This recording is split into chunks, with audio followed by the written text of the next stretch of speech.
Hello, I'm Paul Woodman and welcome to Lovecars. You join us. It's not even 7 a.m. and we're on our way from Somerset to Snetterton for the second round of the Caterham 2022 Championships. It's about a 4-hour drive.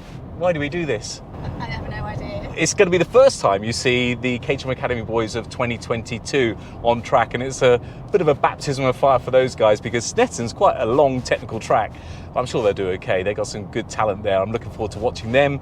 And as for us, I think before we get into the racing today, we're going to show you a bit more about what you can expect to see in the paddock. But you've got your pillow and your blanket. I think you're going to have a sleep before. I'm going to have a nap, yeah. Yeah, I'm knackered as well. I wish I could have a nap, but it's going to be a full-on day.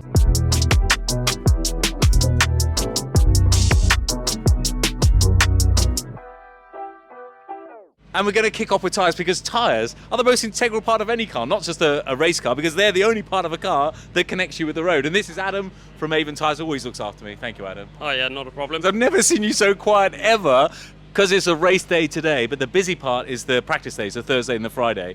And then it's just full on. You've got queues of tyres going out of the tent. Over a total weekend, we can do anywhere from 250 to 500 tyres, and most of that is done on the Thursday and the Friday. Saturday and Sunday tends to be more about, I've got a bit of gravel in my tyre, can you pull it out of the beads? I've got a puncture, can you help me out? And stuff like that. And all of these race tyres that we use here are built in the UK and in Melksham. If you're lucky enough to be able to have a team, they look after you. They look after everything to do with the setups, tyres, manage it. They even clean the car for you. Now, without question, the most important part of the whole race weekend is what happens in this garage when you see a car go into the barriers, and clearly this is racing and incidents do happen, and you can't believe that they get you back on and racing so quickly. You've got to say thanks to the boys in the garage. They've worked very hard this week, so well done to them all.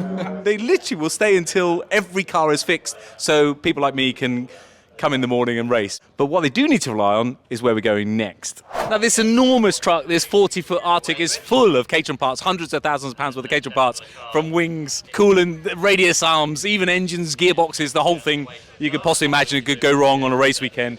All the people in this parts van know my name, which is a bit embarrassing, but it's never my fault. We know it's never my fault. Oh yes, I'll have a coffee please and a cup of tea, thank you very much. As part of your package with Caterham, you get all your food and drink. In this lovely little hospitality tent, there's another breakout area over there as well. So this is my favourite part of the whole paddock, no question at all. And over here, we're going to hijack her. We got Guy and Sam. These guys, look at the camera. Guy's got a lug around for the live stream because, of course, they live stream all of the Caterham services. And Sam as well. She's got a proper microphone. We've got a little baby microphone.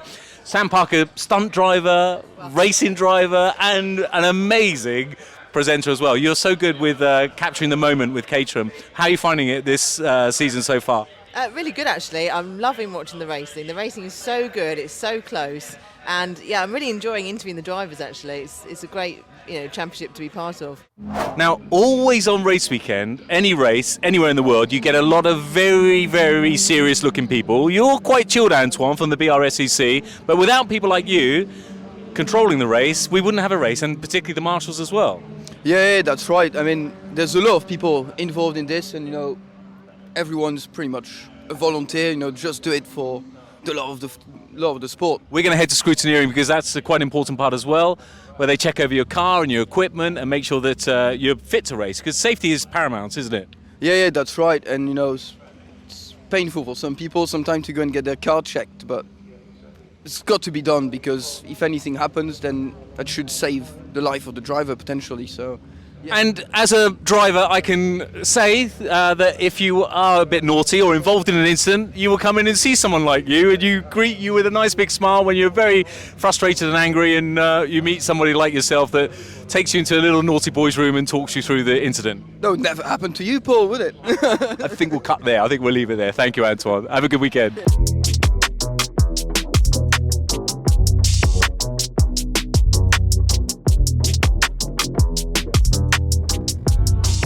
This is where the tension starts building, when you're waiting for the green light, and then it's all about getting that good start.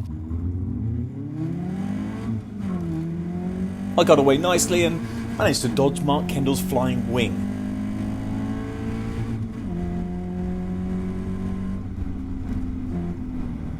You can never really plan what's going to happen, but I knew if I got through turn 1 in good shape, I could potentially make some place up at the hairpin in turn 2. And I could see everybody was down the inside, so I did the little around the outside and managed to bag a couple more places. So I was right in the thick of it. So I already made a few places, and then I tucked inside a Mark to get up to P7. But then I had to start defending for dear life, which meant in front of us, the top 6 were sadly breaking away. It ended up being the story of the race, with essentially 3 or 4 incredibly hard fought races within one race.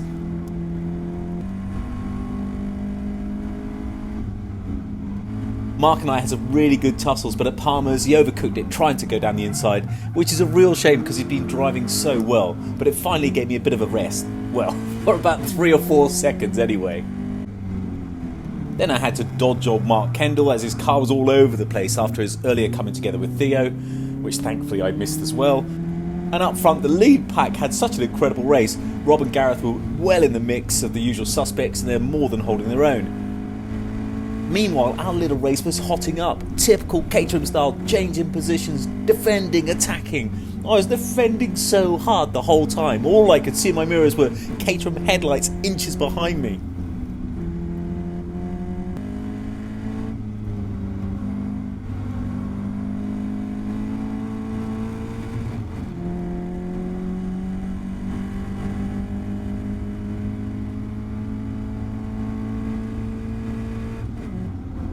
And at this stage it felt like a bit of a game of chess because I had to plan my last lap so I didn't get swallowed up going down the main Bentley straight, and thankfully, for once it worked.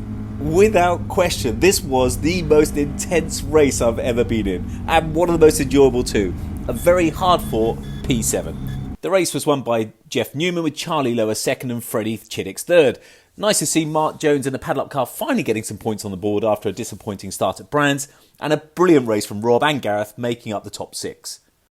Elsewhere on Saturday, it was the first time on track for the 2022 Academy drivers, with Ravi Patel winning for the Green Group in some style, Ian Hibbert in second, James Emerson third. In the White Group, Thomas McEwing took the win, Ben Timmons second, and Matt Larby, after getting pole position and leading the race, had a bit of a spin. We've all been there, Matt. Came in for third place. In the 270s, this was one of the best races I've ever seen. Taylor O'Flanagan held off to keep first place over Philip Bianchi and Hugo Bush in third. In the 310s, James Wigfield took the win, Pete Walters second, and Tom Cockrell in third place. And then the 420s, the big boys, James Murphy took the win with Aaron Head in second and Henry Heaton in third place.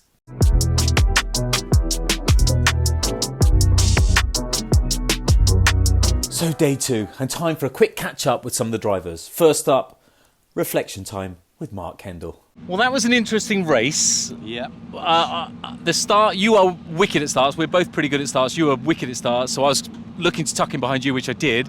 And the next thing, I was dodging your wing coming past my ear. Yeah, seems like I got closed in by Theo against the wall, which I wasn't expecting, but there you go. These things happen. You've had a bit of a run-in, actually. I let you past on Brooklands because I thought, great, Mark's behind, we'll have a little breakaway, let you pass, and then next thing I know, you were rubbish. What happened? I think the ended up, my dampener got damaged in the crash, so hence I spun out at the corner there. Agostini's, was it? I did catch that as well, Mark. Yeah, I saw that on your video. Yeah.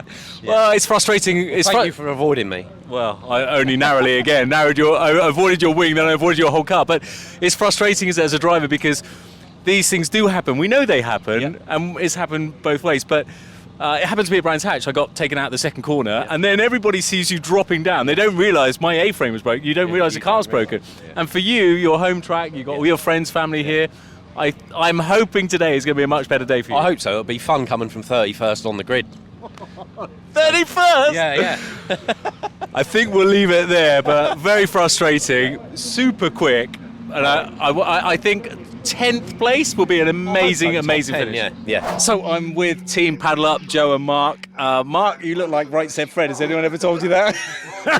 One of the other things you can do in between races and when you're not doing anything is watch the other racing. And this, the 310s, is pretty epic. More interestingly, I guess, is yesterday, Joe, talk us through. You didn't have the race that you particularly wanted, but you had a lot of excitement as always. Yeah, no, it's good. I lost fifth to fourth, so quality was a bit hard. And then, yeah, being back, saw the mid-pack at Snetterton's never that good. There's a lot of wings bouncing down the straight, which needed to be avoided. But other than that, that was great fun. And Team Paddlup number 2. Qualified third, and then managed to get into third a couple of times, and then last lap got towed down the straight, ended up fourth, unfortunately. So It is such a tough field this year, isn't it? tough race again today, definitely.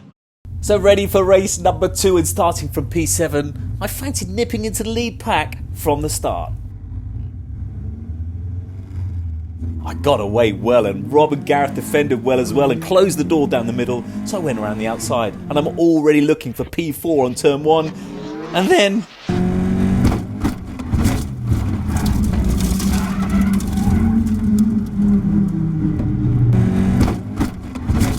It's so frustrating. Again, for the second race meeting in a row, I get taken out through no fault of my own. It looks like Fred missed a gear as he'd been having gearbox problems all weekend, and Rob didn't avoid him and careered directly into me, throwing me into the barrier at 65 miles an hour. The shortest race of my life. But if you think that was brutal, you've got to watch this, because on the second restart, Ray Radford takes to the air even more spectacularly. But it's important to understand these incidents are super rare, and it's a real testament to the safety and to the car's strength, because we all walked away without really being hurt, which is more than I can say for our cars. So it was nil point for me. Elsewhere, Jeff took another win, making a double header for the weekend. Charlie and Freddie swapped places.